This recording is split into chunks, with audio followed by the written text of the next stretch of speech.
Welcome back to Free Media. I'm Robbie Suave. And I'm Niall Stanage. Has Dr. Fauci finally been caught red-handed? Senator Rand Paul seems to think so. The Republican senator has released emails sent by Fauci, in which the top COVID advisor asked the recipients to delete the emails after reading them. Now, this is relevant because one of Fauci's top deputies, David Morenz, admitted that he worked to thwart Freedom of Information Act requests by trying to make various emails invisible to the FOIA process. Fauci, that old villain, not a favorite person of mine and many of our viewers here and readers at Reason. But this is, I think, notable. The emails in these, he's kind of venting his frustration about, among other people, Rand Paul himself. And he says to the person he's sending the email, delete this after you get it, which you shouldn't do that, right, Niall? If you're a public official, you got to preserve that stuff so that, we can litigate it later and look at it from a FOIA perspective. And this deputy of his had testified before that he looked at how if you send an email from a Gmail account versus does that render it immune to the FOIA process, that kind of thing. These emails were sent by Fauci. I don't know, so he could maybe try to argue that it was written by his aide instead of him, but I think it's sent from like his iPhone. It says that sent from iPhone thing. Okay. So it seems overwhelmingly likely it is Fauci himself. Yeah. Look, I don't think that government officials asking people to delete emails is a good thing. I think it is obviously problematic. I read the letter or the release from Senator Paul about this, and it wasn't clear to me what exactly Fauci was replying to. There's one of these replies where he says something to the effect of, I don't want to engage in any more of this nonsense, so please delete this email when you get it. I don't know there what he's describing as nonsense. This does get into a rather technical debate about gain-of-function research and exactly what constitutes gain-of-function research. I am, by inclination, more sympathetic toward Anthony Fauci than certainly you are, or I suspect most of your audience is. But I do remember at the time that there were these contentious hearings between Paul and Fauci, that to the extent that I, not a scientist, could follow the debate, there did seem to be a gain-of-function element to the research that was being funded. A lot of that became those debates became a kind of Rorschach test with people because it just basically depended on whether you liked Anthony Fauci or you liked Rand Paul, right? And most people didn't naturally have the inclination to go into the minutiae of research about viruses in a very, very specific way. I would say it doesn't look great. I will be interested, though, to see what Fauci has to say in his own defense. Obviously, I think he is going to testify, right?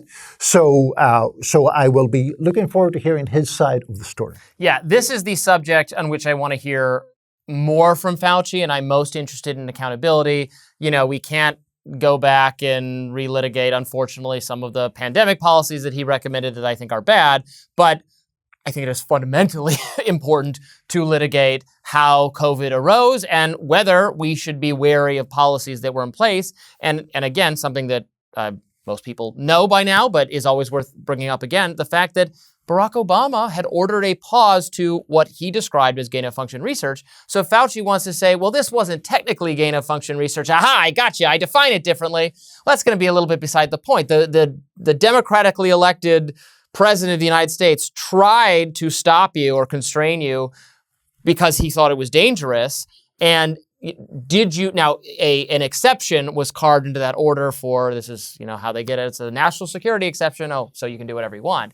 But Fauci, I was so interested in when he participated he gave testimony that, exceptions during that period were granted for gain-of-function research to continue, and I might have signed off on some of them, or I might have had somebody else sign off on it. I don't quite recall.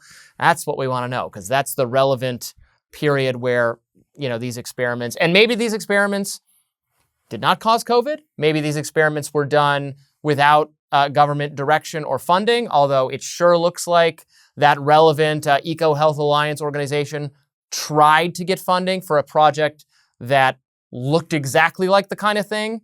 And also, my understanding from people who get government funding for scientific research is sometimes you're doing the research anyway, and then you try to get a grant to cover it. And if you don't get it, oh well, but you're still doing it.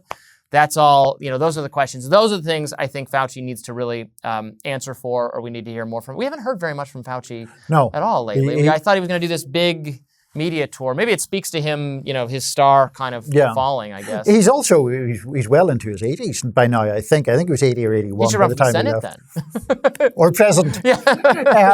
But look, I think there's a specific point here and then there's a more generalized point. I remember at that time when I was referring to, there were the sort of initial Paul Fauci clashes. I was trying to read through Fauci's explanations or watch Fauci's explanations as someone who is fairly sympathetic to him, to try to figure out what distinction he was drawing as to why the experiments that took place or the studies that took place were permissible. And I couldn't really understand what distinction he was drawing. Now, perhaps that is my scientific ignorance, or perhaps it's a semantic argument on his part. And we'll hopefully learn more about that if he testifies.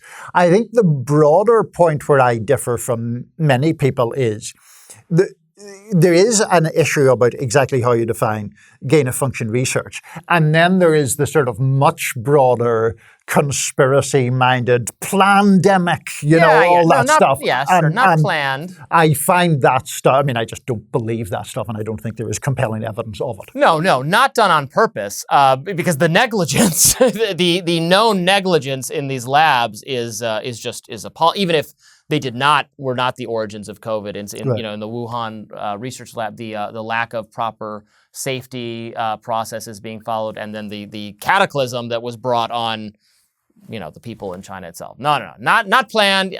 All that's nuts. But I do. Sorry, just briefly, Robbie. I do think that also to be fair in criticisms of the liberal side, I do think that the orthodoxies around COVID have looked much more questionable. Like someone like John, I remember the furor when Jon Stewart drew the famous comparison about like a chocolate explosion in Hershey. Like, that's my favorite. Where could it have come from? My favorite. That was quite a controversial thing to say at the time.